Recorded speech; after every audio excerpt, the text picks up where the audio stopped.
예전에는 우리가 누군가를 평가하고 판단할 때 그 사람의 외모나 그 사람의 말투 혹은 그 사람이 갖고 있는 명함 같은 것을 보고 아, 저 사람은 대략 어떤 사람일 거야 라고 생각을 했다면, 이제는 그 사람의 글이 곧 그 사람의 시대로 접어들었다고 생각합니다. 오프라인보다 온라인에서 만남이 훨씬 더 잦아지면서 글이 그 사람을 그냥 대변을 해주는 거죠. 그래서 누구도 글에서 도망칠 수 없는 그런 시대가 돼버렸고, 그거는 앞으로도 계속 더 진행될 거라고 생각합니다. 그 글을 어떻게 쓸까에 대한 얘기, 그 얘기를 좀 드릴까 하는데요. 글을 잘 쓰는 방법은 글을 쓰는 거예요. 연필을 들고 종이에 갖다 대고 한 글자, 한 단어, 한 문장, 이걸 써야 된다는 거죠. 저는 글을 쓴다는 행위를 이렇게 정의를 해요. 내 머릿속에 들어있는 생각을 30cm 그대로 이동시켜서 종이 위에 내려놓는 것, 이걸 글을 쓴다라고 얘기를 하잖아요. 근데 여기에서 여기로 이 짧은 거리를 이동하는 동안 분실되는 것도 생기고 뒤틀리는 것도 생기고 막 그러죠. 글을 너무 잘 쓰려고 어깨에 힘 들어갔을 때, 뇌에 힘이 잔뜩 들어갔을 때 이게 문제가 생긴다는 거죠. 글을 잘 쓰려면 오히려 이 잘이라는 한 글자를 빵 하고 걷어차버려야 된다. 자, 우리가 글을 쓴다는 것은 단어와 단어를 끊임없이 조립하는 행위이죠. 단어를 계속 조립해서 문장이라는 것을 만들어내죠. 또 문장 몇 개를 또 조립하면 글 한 편이 완성이 됩니다. 근데 우리는 대개 단어와 단어를 조립할 때 늘 해왔던 익숙한 단어를 조립합니다. 그래서 가능하면 낯설게 지금까지 조합하지 않았던 것들을 조합을 해보라는 거죠. 불편하겠죠. 그게 글의 힘이 된다는 거예요.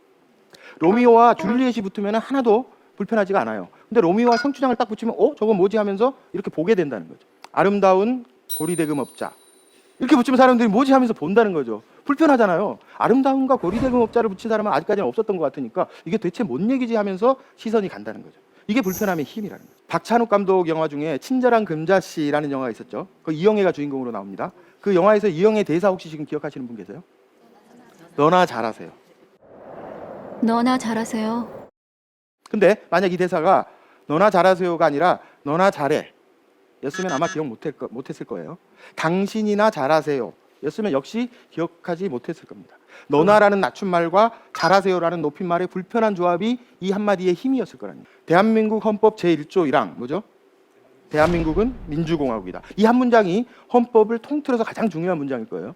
그럼 글을 쓰는데 혹은 카피를 쓰는데 가장 중요한 거는 글자로 그림을 그려라. 글자로 그림을 그려라. 어떻게 글자로 그림을 그리죠? 캘리그라프를 하라는 얘기인가요? 그게 아니라 글을 쓸 때 구체적으로 쓰라는 거예요. 구체적인 글은 이렇게 읽으면 머릿속에 그림이 그려집니다. 그림이 그려진다는 것은 어떤 의미냐? 그냥 그림이 그려져서 좋네가 아니라 전하고자 하는 메시지를 훨씬 더 생생하게, 강렬하게, 또 오래 기억에 남게 전달할 수 있다는 거죠. 녹그릇 만드는 브랜드인 것 같은데요. 카피를 이렇게 보니까 이렇게 돼 있어요. 전통의 혼, 조상의 소중한 문화유산. 전통, 혼, 조상, 소중, 문화유산. 좋다는 단어는 다 갖다 때리는 거죠.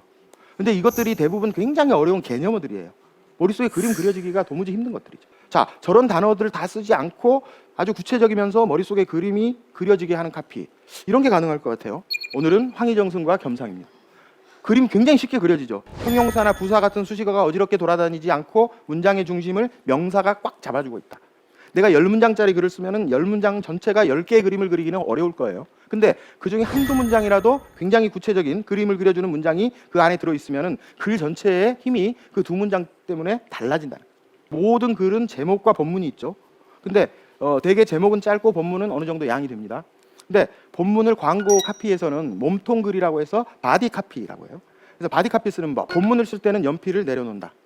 연필을 내려놓고 그 손으로 부엌칼을 든다. 깍두기 썰듯이 깍둑깍둑, 김밥 썰듯이 잘게 쪼갠다. 읽는 사람이 읽기 쉽게, 읽는 사람이 읽기 편하게. 근데 한 문장이 길어지면 읽는 사람이 되게 불편해요. 내가 하고자 하는 얘기를 한 문장에 우겨 넣다 보니까 글이 꼬여버린 거예요. 이 뇌 한가운데 딱 세 글자 뭐라 그랬죠?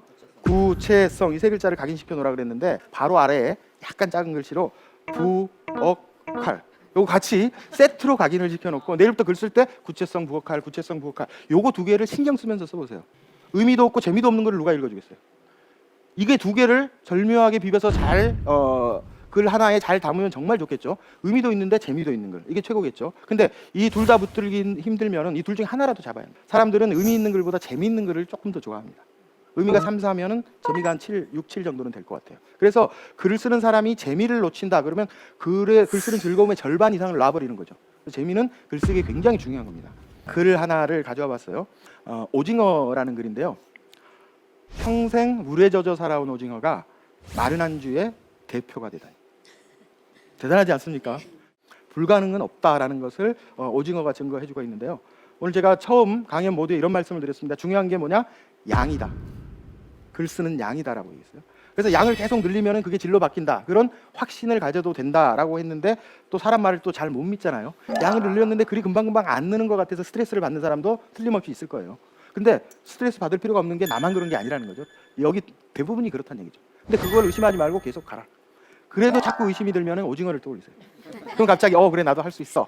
그래서 양을 늘려가면 여기 계신 모든 분들이 오징어가 되는 그런 날이 올 거라고 생각합니다.